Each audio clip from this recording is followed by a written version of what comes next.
Hello friends, NPS study centre में आपका स्वागत है। आज हम मिक्सिंग क्वेश्चन कुछ महत्वपूर्ण प्रश्न लेके आए हैं जो बिहार एसएससी, रेलवे और अन्य एग्जाम के लिए बहुत महत्वपूर्ण है। जिसमें पहला प्रश्न पूछा गया है कि लोकसभा के अध्यक्ष को कौन चुन सकता है।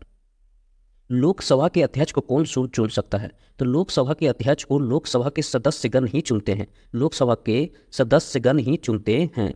इनका राइट आंसर होगा ऑप्शन नंबर बी। अगर हम लोकसभा की बात करते हैं तो लोकसभा के कार्यकाल 5 साल होता है, लेकिन 5 साल के पहले भी भंग हो सकता है। और लोकसभा के सदस्यता लेने के लिए मिनिमम एज 25 ईयर्स होना चाहिए। कितना? तो 25 ईयर्स। लेकिन राज्यसभा की बात करते हैं तो राज्यसभा के लिए मिनिमम एज 30 साल होना चाहिए। राज्यसभा के लिए मिनिमम एज 30 साल होना चाहिए। और अगर राष्ट्रपति हो, राज्यपाल हो और उपराष्ट्रपति हो, इनके एज होता है मिनिमम 30-35 साल। मिनिमम एज कितना होना चाहिए? तो 35 साल होना चाहिए। तो लोकसभा अध्यक्ष को कौन चुन सकता है? तो लोकसभा के सदस्यगण ही चुन सकते हैं। लोकसभा के सदस्यगण ही चुन सकते हैं। नेक्स्ट प्रश्न देखिएगा। नेक्स्ट में बोला गया है कि कोडरमा। नेक्स्ट प्रश्न में बोला है कि कोडरमा के खनन के लिए प्रसिद्ध है। तो कोडरमा है जो अभ्रक के लिए प्रसिद्ध है। कोडरमा किसके लिए प्रसिद्ध है? तो अभ्रक के लिए प्रसिद्ध है। नेक्स्ट प्रश्न देखिएगा। कौन से पंचायती राज व्यवस्था के अंग है? कौन से पंचायती राज व्यवस्था का अंग है? तो पंचायती राज व्यवस्था का अगर हम बात करते हैं तो पहला है ग्राम सभा। तो ग्राम सभा पंचायती राज व्यवस्था के अंग नहीं है, लेकिन ग्राम पंचायत पंचायती राज का है। ब्लॉक पंचायत है और जिला परिषद भी है। जिला परिषद भी है। बलवंत राय मेहता ने दिया था 1957 में। 1957 में बलवंत राय मेहता ने त्रिस्तरीय पंचायत दिया था। बलवंत राय मेहता ने। इसका राइट आंसर का अगर हम बात करेंगे तो राइट आंसर इसका हो जाएगा ग्राम पंचायत, ब्लॉक पंचायत और जिला परिषद। 2, 3 और 4 ये ऑप्शन नंबर 1 में है। ऑप्शन नंबर 1 में है। नेक्स्ट प्रश्न देखिएगा। नेक्स्ट प्रश्न में बोला गया है कि कौन सी विशेषता नौकरशाही की नहीं है। कौन सी विशेषता नौकरशाही की नहीं है। तो नौकरशाही की अगर हम बात करेंगे तो पहला बोला है कि स्वैच्छिक सदस्यता, दूसरा बी में बोला है श्रम का विभाजन, और तीसरा शक्ति का पदानुक्रम, और चौथा है नियम और विनिमय।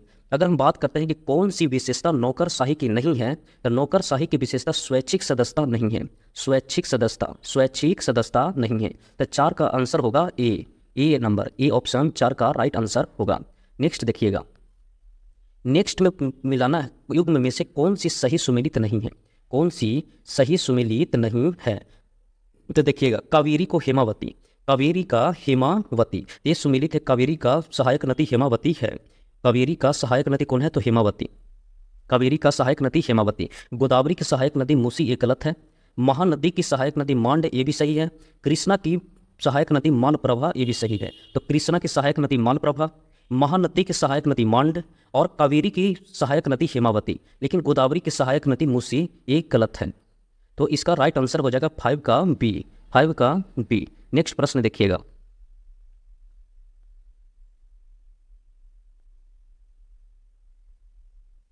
ब्रिटिश प्रधानमंत्री रैमजे मैकडोनाल्ड द्वारा सांप्रदायिक पंचाट की घोषणा की गई थी। ब्रिटिश प्रधानमंत्री रैमजे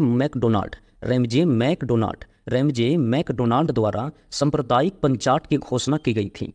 तो रैमजे मैकडोनाल्ड द्वारा सांप्रदायिक पंचाट की घोषणा जो की गई थी वो की गई थी 1932 में। कब की गई थी? 1932 में की गई थी। 1932 में। लेकिन 1932 में ही महात्मा गांधी और बी आर अम्बेडकर, महात्मा गांधी और बी आर अम्बेडकर के बीच होता है पूना पैक्ट। कौन सा होता है? तो पूना पैक्ट होता है। और इसी दिन महात्मा गांधी और बी आर अम्बेडकर के बीच होता है पूना पैक्ट। लेकिन सांप्रदायिक पंचाट की घोषणा हुआ था अगस्त 1932 को। अगस्त 1932। ब्रिटिश प्रधानमंत्री रैमजे मैकडोनाल्ड द्वारा सांप्रदायिक पंचाट की घोषणा की गई थी अगस्त 1932 में। अगस्त 1932 द्वारा पूना पैक्ट हुआ था महात्मा गांधी और डॉक्टर बी आर अम्बेडकर के बीच। नेक्स्ट प्रश्न देखिएगा। नेक्स्ट में बोला है वर्गीज कुरियन का नाम विख्यात था। वर्गीज कुरियन का अगर हम बात करते हैं तो वर्गीज कुरियन का नाम विख्यात था श्वेत क्रांति से। वर्गीज कुरियन का नाम विख्यात था किससे? तो श्वेत क्रांति। वर्गीज कुरियन श्वेत क्रांति। वर्गीज कुरियन का नाम विख्यात था श्वेत क्रांति से।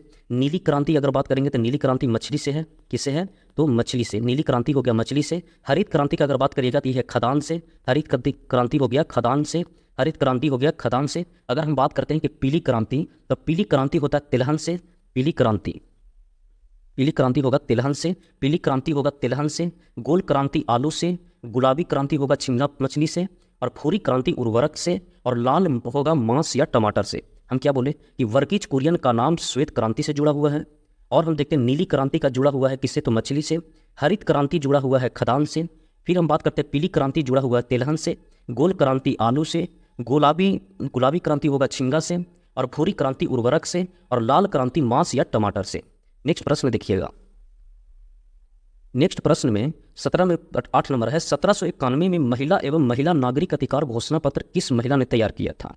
उस 1791 में महिला एवं महिला नागरिक अधिकार घोषणा पत्र किस महिला ने तैयार किया था, तो इस महिला का नाम है ओलंपे दे गुज। ओलंप दे गुज 1791 में महिला एवं महिला नागरिक अधिकार घोषणा पत्र किस महिला ने तैयार किया था। महिला नागरिक अधिकार घोषणा पत्र ओलंप दे गुज ने तैयार किया था। नेक्स्ट प्रश्न देखिएगा। नेक्स्ट प्रश्न का अगर हम बात करते हैं तो सत्यशोधक समाज को किसने शुरू किया था। सत्यशोधक समाज को किसने शुरू किया था, तो सत्यशोधक समाज किए थे ज्योतिबा राव फुले ने। सत्यशोधक समाज किए थे कौन, तो ज्योतिबा राव फुले ने। दयानंद सरस्वती ने आर्य समाज की स्थापना किए थे और आर्य समाज की नारा था भारत भारतीयों के लिए। आर्य समाज की नारा था भारत भारतीयों के लिए, जबकि दयानंद सरस्वती का नारा था वेदों की ओर लौटो, वेदों की ओर लौटो, वेदों की ओर लौटो। स्वामी विवेकानंद ने रामकृष्ण मिशन की स्थापना किए थे। स्वामी विवेकानंद ने रामकृष्ण मिशन की स्थापना किए। दयानंद सरस्वती ने आर्य समाज की स्थापना किए और आर्य समाज की नारा था भारत भारतीयों के लिए, जबकि दयानंद सरस्वती का नारा था वेदों की ओर लौटो। तो इसका राइट आंसर होगा ज्योतिबा फुले। सत्यशोधक समाज की स्थापना कौन किए थे, तो ज्योतिबा राव फुले ने किए थे। ज्योतिबा राव फुले ने किए थे। नेक्स्ट प्रश्न देखिएगा। नेक्स्ट में बोला गया है कि भारत में रेलवे की शुरुआत कब हुई थी। भारत में रेलवे की शुरुआत कब हुई थी, तो भारत में रेलवे की शुरुआत हुआ था 1853 में डलहौजी के समय। तो भारत में रेलवे की शुरुआत कब हुई थी, तो भारत में रेलवे की शुरुआत 1853 में हुआ था डलहौजी के समय। और भारत में सबसे पहले कहाँ से, तो थाने मुंबई से थाने के बीच चलाया गया था। मुंबई से थाने के बीच चलाया गया था 34 किलोमीटर। कितना, 34 किलोमीटर। तो भारत में रेलवे की शुरुआत की गई थी 1853 में। 1853 में। नेक्स्ट प्रश्न देखिएगा। नेक्स्ट प्रश्न में बोला गया है कि भारतीय संविधान की 8वीं अनुसूची में कितनी भाषाएं शामिल है। भारतीय संविधान की 8वीं अनुसूची में कितनी भाषाएं शामिल है, तो अभी वर्तमान में शामिल है 22 भाषा। कितना है, तो 22 भाषा। लेकिन मूल संविधान में भाषा की संख्या है 14 था। मूल संविधान में भाषा की संख्या 14 था, लेकिन अभी वर्तमान में है 22। 8 भाषा जोड़ा गया है, जिसमें पहला संशोधन हुआ था 21वां संविधान संशोधन 1967 के द्वारा सिंधी भाषा को जोड़ा गया। 71वां संविधान संशोधन 1992 के द्वारा नमक, नेपाली, मणिपुरी और कोंकणी को जोड़ा गया। और 92वें संविधान संशोधन 2003 के द्वारा बोड मास को जोड़ा गया। बोड मास का मतलब होता है बोडो, डोंगरी, मैथिली और संथाली। तो ये 3 संशोधन हुआ था, जिनमें 8 भाषा को अलग से जोड़ा गया। तो पहले था 14 और अब 8 जोड़ा तो कितना हो गया, तो 22। तो अभी वर्तमान में कितनी भाषाएं हैं, तो 22 भाषाएं हैं। ये अनुसूची नंबर 8वीं अनुसूची में है। 8वीं अनुसूची में भाषा का जिक्र किया गया है। नेक्स्ट प्रश्न देखिएगा। भारत की बुलबुल किसे कहा जाता है। भारत की बुलबुल किसे कहा जाता है, तो भारत की बुलबुल सरोजिनी नायडू को कहते हैं। भारत की बुलबुल सरोजिनी नायडू को कहते हैं। भारत की बुलबुल सरोजिनी नायडू के कहते हैं। ये प्रथम राज्यपाल भी थी। प्रथम राज्यपाल बनी थी कौन, तो सरोजिनी नायडू। प्रथम मुख्यमंत्री सुचेता कृपलानी। प्रथम सीएम बनी थी सुचेता कृपलानी। भारतीय राष्ट्रीय कांग्रेस के भारतीय महिला जो अध्यक्षता किए थे 1925 में, कहाँ, तो कानपुर में। 1925 में अध्यक्षता किए थे, कहाँ, तो कानपुर में। तो भारत के बुलबुल के नाम से किसे जाना जाते हैं, तो सरोजिनी नायडू। नेक्स्ट प्रश्न देखिएगा। वियतनामी कम्युनिस्ट पार्टी की स्थापना 1930 में किसने की। वियतनामी कम्युनिस्ट पार्टी की स्थापना 1930 में किसने की, हो जी मिन्ह। कौन किए थे, तो हो जी मिन्ह। कौन किए थे, तो हो जी मिन्ह। फिर नेक्स्ट प्रश्न देखिएगा।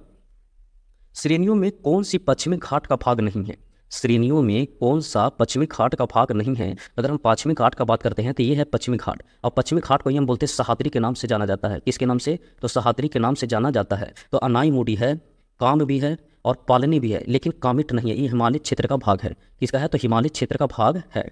नेक्स्ट प्रश्न देखिएगा 15 नंबर। 15 में बोला गया है कि सप्तवर्षीय वर्षीय युद्ध के परिणाम स्वरूप निम्न में से कौन से देश की फौजों की हार हुई थी? 7 वर्षीय युद्ध के परिणाम स्वरूप किस देश या कौन सा देश की फौजों की हार हुई थी? तो हार हुई थी फ्रांसीसी का। किसका हार हुई थी? तो फ्रांसीसी के हार हुई थी। किसका हार हुआ था? तो फ्रांसीसी का हार हुआ था। फ्रांसीसी का हार हुआ था। वेतरा का युद्ध हुआ था अंग्रेज और डच के बीच में, जिसमें डच की हार हुआ और अंग्रेज की जीत हुआ। वेतरा का युद्ध हुआ, अंग्रेज ने डच को हरा दिया। अंग्रेज ने डच को हरा दिया। वांडीवास का युद्ध हुआ था तो अंग्रेज ने फ्रांस को हरा दिया। वांडीवास का युद्ध में अंग्रेज ने फ्रांस को हरा दिया और वेदरा का युद्ध में अंग्रेज ने डच को हरा दिया। वेदरा का युद्ध में अंग्रेज ने डच को हरा दिया। नेक्स्ट देखिएगा, भारतीय संविधान में मूल कर्तव्य को जोड़ा गया है। भारतीय संविधान में मूल कर्तव्य को जोड़ा गया है। तो भारतीय संविधान में मूल कर्तव्य को जोड़ा गया है 42वां संविधान संशोधन 1976 के द्वारा। 1976 के द्वारा 42वां संविधान संशोधन 1976 के द्वारा भारतीय संविधान में मूल कर्तव्य जोड़ा गया था। अगर हम मूल कर्तव्य का बात करते हैं तो मूल कर्तव्य की चर्चा हुआ है भाग 4 के क में, भाग 4 के या ए में, भाग 4 के ए में। और अनुच्छेद का अगर बात करिएगा तो अनुच्छेद हो गया 51 क्या ये, अनुच्छेद 51 का ये। भारतीय संविधान में मूल कर्तव्य नहीं था। कि मूल कर्तव्य 42वां संविधान संशोधन 1976 के द्वारा 10 मूल कर्तव्य को सरदार स्वर्ण समिति के सिफारिश पर जोड़ा गया। लेकिन एक और संशोधन हुआ 86वां संविधान संशोधन 2002 के द्वारा। 86वां संविधान संशोधन 2002 के द्वारा एक और जोड़ा गया और उसमें अब मूल कर्तव्यों की संख्या टोटल हो गया 11। टोटल हो गया 11। तब भारतीय संविधान में मूल कर्तव्य जोड़ा गया था 42वां संविधान संशोधन 1976 के द्वारा। और अभी वर्तमान में मूल कर्तव्यों की संख्या कितना है? तो 11 हुआ। अभी वर्तमान में कितना है? तो 11 है। नेक्स्ट देखिएगा 17 नंबर, समकालीन विद्वानों ने भारत के विभाजन के समय हुए हत्याओं और आगजनी और लूटपाट के लिए किस शब्द का उल्लेख किया?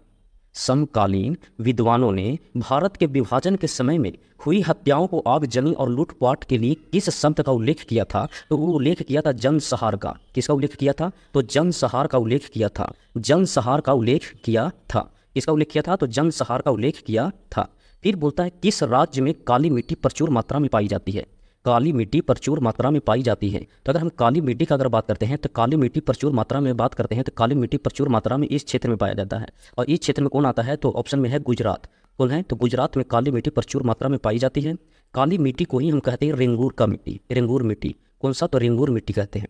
अब काली मिट्टी को रेंगूर मिट्टी कहते हैं। अब हम देखते हैं तो जलोढ़ मिट्टी, तो जलोढ़ मिट्टी को हम खादर और बांगर कहते हैं। तो खादर को नई मिट्टी और जलोढ़, खादर और बांगर को पुरानी मिट्टी कहते हैं। नेक्स्ट देखिएगा 19 नंबर, 19 में कौन सा शब्द भारतीय संविधान में प्रस्तावना में नहीं हो? कौन सा शब्द भारतीय संविधान के प्रस्तावना में नहीं है? तो बंधुता है, समाजवादी भी है, संप्रभुता भी है, कि संघवाद है जो भारतीय संविधान में उल्लेख नहीं है। तब कौन सा शब्द भारतीय संविधान का प्रस्तावना में नहीं है? तो संघवाद है जो भारतीय संविधान के प्रस्तावना में नहीं है।